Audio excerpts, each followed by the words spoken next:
Hola, ja tornem a estar altre camí al canal d'Amics de Maella. Avui en un amic especial, o molt especial, perquè el tenim de quan en quan, no seguit.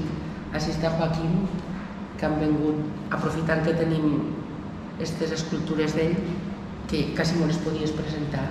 Bueno, són escultures d'exposicions que he fet ací o a Barcelona i que algunes les he donat jo a l'Ajuntament i altres l'Ajuntament les ha adquirit. Concretament, aquestes dos són adquirides per l'Ajuntament, altres són donats. Són molt majes. Esta la va adquirir l'Ajuntament quan vaig fer l'exposició a la casa de Pablo Gargallo, està allà a la calaixera de dalt, que així posa com està ara, no? I bueno, no m'acordo quin era l'alcalde en aquell moment, l'urbanista se la queda l'Ajuntament. Jo em vaig donar, per aquella exposició em vaig donar una que és aquell retrato que està allí, te vaig dir, no? Va ser el retrato que està quan es comença a pujar l'escalera. Jo, a partir d'aquest retrato, vaig fer aquest bronze i aquesta foto, vaig fer aquest bronze i el vaig regalar a l'Ajuntament per aquella exposició. Però ells van comprar de més esta. I esta d'ací, jo quan feia exposicions o feia exposicions, ara no s'envien catàlegs ni res, però quan feia exposicions fora de Maella, que és on m'he fet, jo sempre envia catàlegs a l'Ajuntament de Maella i alguns camins van vindre a l'exposició. Jo vaig fer una exposició a Barcelona, una galeria d'art, que li diuen Oleos, li diuen perquè ja la va tindre que tancar en la crisi, va tindre que tancar la galeria. I esta, si mal no recordo, la va haver Antonio Turó i va vindre algun més de l'Ajuntament, van vindre dos altres persones de l'Ajuntament i també la van comprar. Són majes. Doncs aprofitant això que diem, que tenim a Joaquim ací. Són dos bronzes, En ocasió de l'exposició que heu preparat a les bodegues del Castell, aprofitant que estàs, per comprendre una mica tot com va ser, com ha sigut tota la teva vida com a artista. És que no es fa una entrevista ni fa preguntes, sinó simplement si mos pots fer quatre pinzellets de la teva vida com a artista. De jovenet, de crio, quan estàs a Maella, sempre m'ha sigut una atracció per mi tota l'activitat d'art. Jo, claro,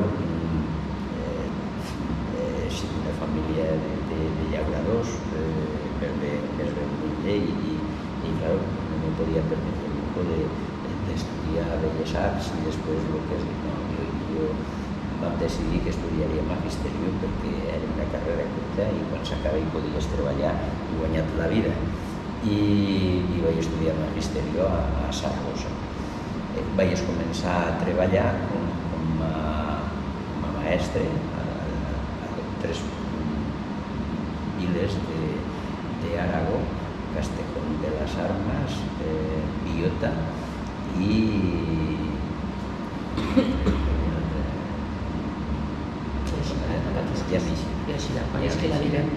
al riu Jiloca, Montón de Jiloca.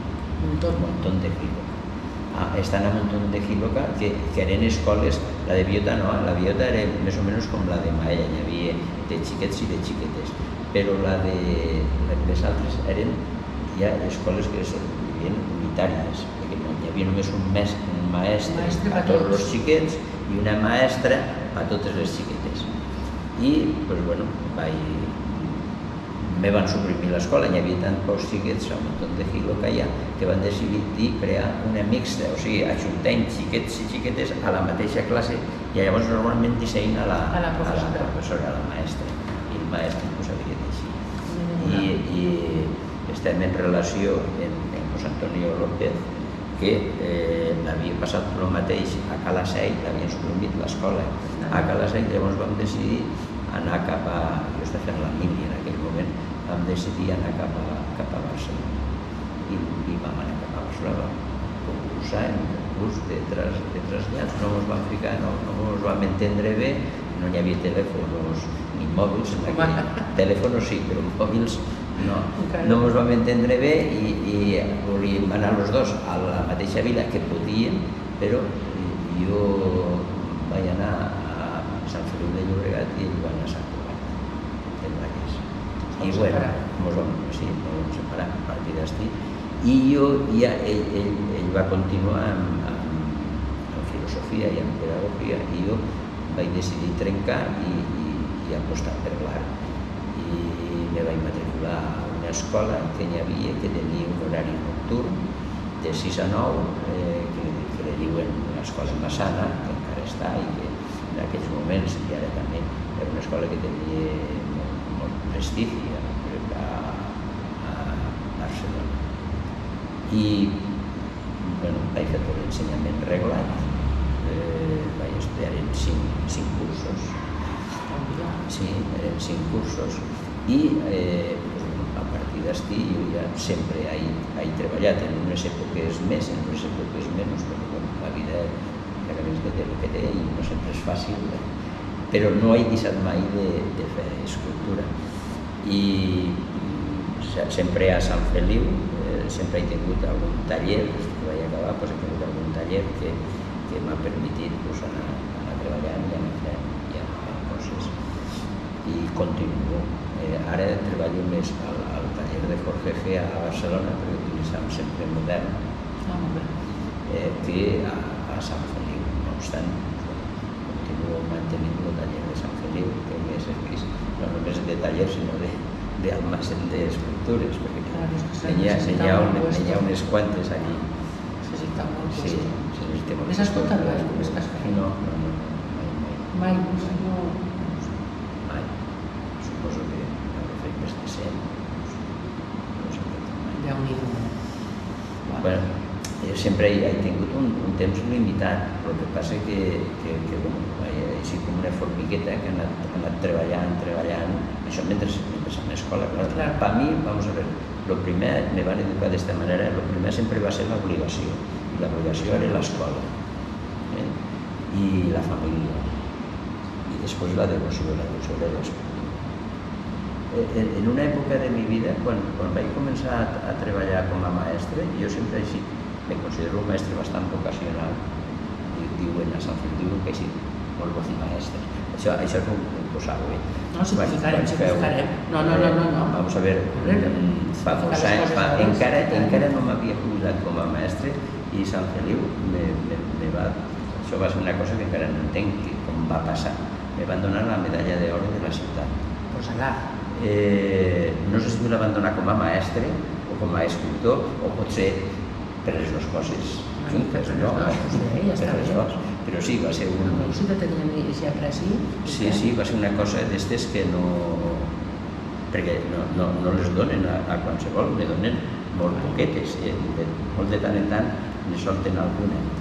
Després de mi, i molts anys després, li la van donar a Juan Carlos Navarro, el jugador de baloncesto del Barcelona.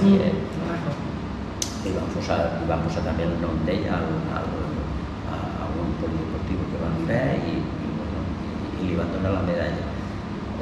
Quan me van donar la meua, van fer un model nou que serviria després per successives medalles d'or. I no sé què va passar, que l'orfebre que la va fer o s'havia jubilat o s'havia mort i llavors no podia fer cap medalla més i van vindre a buscar la meua, van dir no li passarà nada, no, ja ho entenc, una medalla d'or és com una escultura en xiquetet. Van fer un molde de silicona i a partir d'estí ja podem fer totes les medalles iguals que la meua.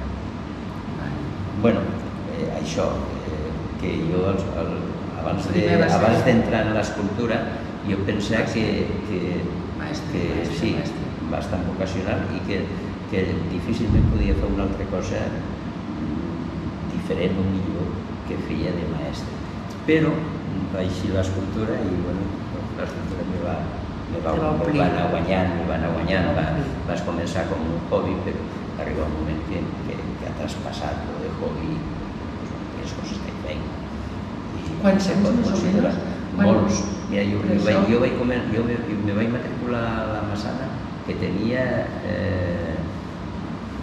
potser 25 anys devia de tindre ja, almenys 25 anys devia de tindre. Vaig estar 5 anys i no he parat ja des dels 25 anys, ja tinc 75, doncs 50 anys llavors, més o menys fent escultura, més intensitat o en menys, perquè clar, vaig tenir una família, la meva dona va tindre problemes de salut molt greus, que clar, això me va implicar i m'ha afectat. Jo potser, quan tu tens dificultats sèries, no les que ens cream, les que te venen sèries, importants, difícils, que no tenen solució, doncs jo penso que t'has d'agarrar a algo per poder continuar vivint i seguir endavant i tindre força i per mi aquesta funció la va fer l'escola. Vas tindre sort. Vaig tindre molta sort, o sigui, és el que m'ha donat a mi l'escultura és impagable. Me considero molt afortunat en aquest sentit. I a partir d'ara, com a projectes o com ara ja dius, en una edat, pocs projectes. No, escolta. Pocs projectes perquè tinc ja molts anys. Anda que no te'n quede. Nada, que no. Tinc molts anys. Però no pares, com dius tu, formigueta. No, vamos a ver, jo me vaig jubilar. Potser si en vez de mestre hagués tingut un altre ofici, el que he fet en escultura no ho hagués pogut fer.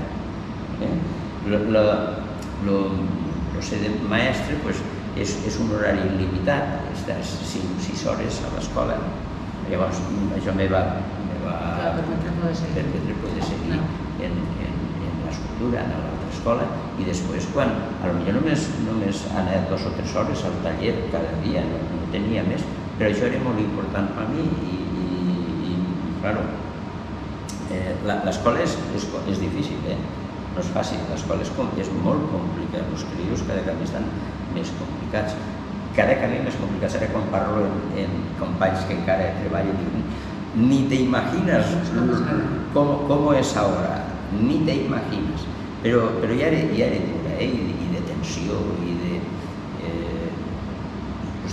Ara tenen pocs, tenien pocs, nosaltres teníem 40 crios a la classe, 40 crios. Classes de 40, 44, 45... Quan les van ajuntar xiquets i xiquetes, doncs xiquets i xiquetes al principi eren igual que així, els xiquets no ha costat tant. Però classes en aquesta quantitat de crios... Sí, això era lo normal, això era lo normal. Els anys 70 eren els normals. I no passa res, i un profès, es poden allà tots, però... Bueno, però ara ni a la meitat és impossible. Ara ni els llibres. Llavors jo, clar, tota l'atenció que podia acumular a l'escola, vaig rehusar càrrecs a l'escola. Hagués pogut ser director, hagués pogut ser jefe d'estudis, hagués pogut ser el que hagués pogut. Però vaig renunciar sempre, no vaig acceptar càrrecs. Com a màxim, consell escolar, però encara que m'implicara temps, no, perquè ja tenia prou. Necessites altres coses. I, clar, tenia vacacions llargues i me va permetre jubilar-me als 60 anys. Vaig agarrar la jubilació voluntària i a partir d'estir sí que ja només he fet escultura. I s'ha notat, la producció. S'ha notat en producció i s'ha notat, penso, en qualitat d'obra. I després d'avui, conta-nos alguna cosa. Després d'avui, jo seguiré treballant. Jo sempre tinc 2 o 3 escultures com els anys. Ara, quan he vingut així, me n'he deixat 1, 2, 3 les comences que hauré d'acabar. Este mes d'agost estaré així, tot el mes, però a mes de setembre tornaré a Sant Feliu i miraré d'acabar aquestes escultures.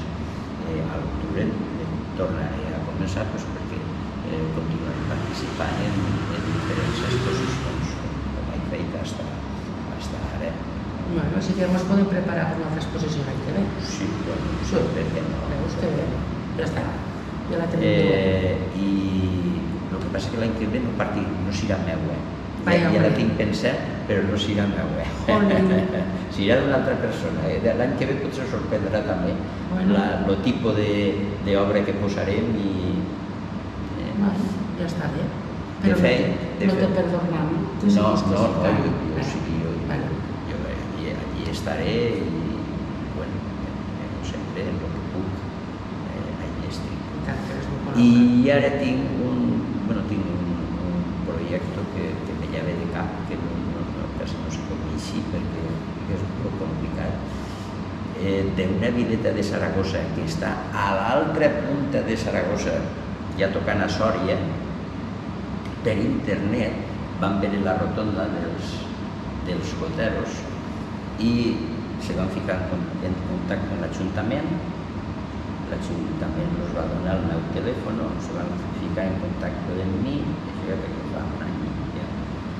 I volen tenir una rotonda xiqueteta, però clar, és una rotonda que no té aigua, que no té llum, que no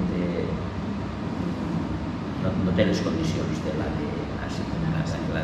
d'Àsia que és. Quan veus les fotografies en drones és que és excepcional. Des de dalt no la podem veure, però quan la veiem des de dalt... És una cosa, és com una obra d'orfebreria. És una obra d'orfebreria, esta rotonda, una passa, és una passa. Doncs bueno, aquesta no és més xiqueteta, l'escultura no ha de ser tan gran, perquè aquesta fa igual 8 metres. Si fos ara la faria 2 metres encara més gran d'alt i d'ample, si fos ara. Però quan la vam veure Jesús i jo al taller on l'estàvem soldant, és que ens vam assustar, perquè omplia tot el taller, ja estava en terra, i vols dir que no s'han passat, que no ens han passat, que els xiquets no ho sé, les medides que vam donar són... Però clar, no és el mateix veure una peça en un lloc tancat, en un espai limitat, que veure un espai tan obert com és el de la rotonda, perquè està obert per tots els costats. Un parell més de metres per Dos metres la faria més. Y Jorge ya me dice, tendrías que hacer 2 metros más grande, que es muy grande, que luego allí hace mucho viento y como se la lleve el viento, verás tú, no dormía la nit pensant en l'aire i en que se la pogueren llevar a los que isqueren en vez de ballar volant los goteros. Y cada cop que me desperté y le fía un anclaje nou. És una aventura fer coses així. I la que tens que fer que t'han encarregat? La que tinc que fer és... Serà com la nostra? Claro, ells volien algun canvi l'hauré de fer i estic tinc el problema perquè és complet, és un tema diferent, és un sant que va néixer a eixa vila, Sant Pasqual Bailón. Ah, mira. Sant Pasqual Bailón. Volen una estructura de Sant Pasqual Bailón a la rotonda. I bueno, m'està costant. Pasqual t'està donant faena. Sí, m'està donant molta faena. Perquè, clar, jo he fet sants, he fet uns quants, a l'octubre vaig llevar un Sant Antoni Maria Claret a una iglesia de Ciutadella, a Menorca. He fet pels del portal d'ací, pels mercedaris, n'he fet 2, una per una iglesia de Barcelona i una que va ser també una peça per mi molt important perquè l'any abans de la pandèmia celebrem el octavo centenario de la fundación, o sigui que fa 800 anys que se van fundar els mercedaris i volien celebrar el centenari i nos harías una Virgen de la Merced para el centenario y bueno, pues lo intentaré. bueno, si una paraula de comprometo, pues i vaig fer la Virgen de la Merced. Durant tot l'any del centenari va estar rondant perquè tenen esglésies i tot el territori nacional i tenen dividit en províncies i cada mes la Virgen anava a una província i s'ha quedat a Mallorca, a una església d'ells de Mallorca i bueno, n'he fet unes quantes de vírgens i de sants, un Sant José per una altra església també d'Hospitalet, bueno, però claro, un Sant Pasqual Bailón a una rotonda en un material diferent. He fet la rotonda d'ací, he fet molts anys, però me costa molt enllaçar els dos temes. I què material has de fer? Si m'han buscat a mi perquè els ha agradat l'escultura de la rotonda, doncs hauria de fer en aquest material. A més, en un material ha de ser molt gran, en el sentit, ficar un sant allí, com el que vaig llevar, per exemple. Hauràs de fer un i dos i tres dissenys, eh? Sí, dos. Tinc preparat dos dissenys. Bueno, si ne vaig fer tres, van triar un. Però no només en un, si lleves un, vaig que hi poses tu el que vols, no? Si lleves dos o tres, doncs ja podem triar. Després hi ha un altre problema, clar, jo n'he fet molts de projectes i no tots s'han complit, però després ve el tema econòmic. Igual l'escultura aquesta té un cost, no podem dir preu perquè el preu no, té un cost superior al que ells pensen i llavors no els quadres no saben fer, o igual el projecte que fan no els agrada, llavors tampoc s'hi fa, estic passant moltes coses, però ara estic molt donant-li voltes al Sant Pasqual Bailón m'està costant més que cap. Ja havia fet altres, vaig fer el fundador dels maristes, vaig fer una escultura que està a la província de Lleida, a les Avellanes, que també té 2 metres d'alt i l'he fet. Grans, però, clar, aquesta m'està costant. Doncs ara has fet... Ja m'he fet gran i no cap, ja no... No, escolta, que tampoc no cal córrer, si quan és que ja eixirà. Sí, jo sempre dic que no vull... La de Menorca, la de Sant Antoni Maria Claret, me van donar fetge i quan l'estava fent me'l van adelantar un mes, perquè coincidia en la visita de l'obispo, coincidia en la festa del sant, coincidia en el cinquentenari i vaig tindre que córrer per fer-la. Vaig dir, bueno, si puedo la haré, si no puedo no. Claro, ara també puc dedicar més temps, estic sol i si treballo dia i nit, doncs... Adelantes, però tampoc és clar, que se necessita descansar i parar un poquet. No, però vull dir jo que puc dedicar més temps. Doncs Joaquín, moltes gràcies per haver vingut. A vosaltres per haver pensat que jo podia participar. És que resulta que hi haurà gent igual que jo que no sabien de la teva història, però que és molt maco de saber, perquè jo parlo molts dies de la història de Gargallo i de la seva vida i de la seva d'allòs, però bueno, un escultor que tenim de casa viu, que el tenim, que col·labora, que treballa, que fa, doncs també podem... Home, que sí, no fastidiós, y por muchos años, per això. No, me trobo bastant bé, tinc sort també, i després... I tens ganes, és el principal. Encara tinc ganes, encara tinc il·lusió, encara tinc... I això, i no ho vull perdre, perquè penso que això ha de viure. Penso que encara no hi ha arribat al techo, que encara avançar i progressar i aprendre, i això també ha de... Dóna més empentans. Ara arriba un moment que agarra un càncer o qualsevol història i... No us ha d'agarrar res, que tenim molta feina que fer encara. Tot se'n va... Jo sempre dic que jo no m'hi vull anar, que tinc molta feina que fer. Escolta, vamos a ver, jo mai m'imaginava quan vaig néixer ni de jovenet ni de ja més gran que faria el que he fet.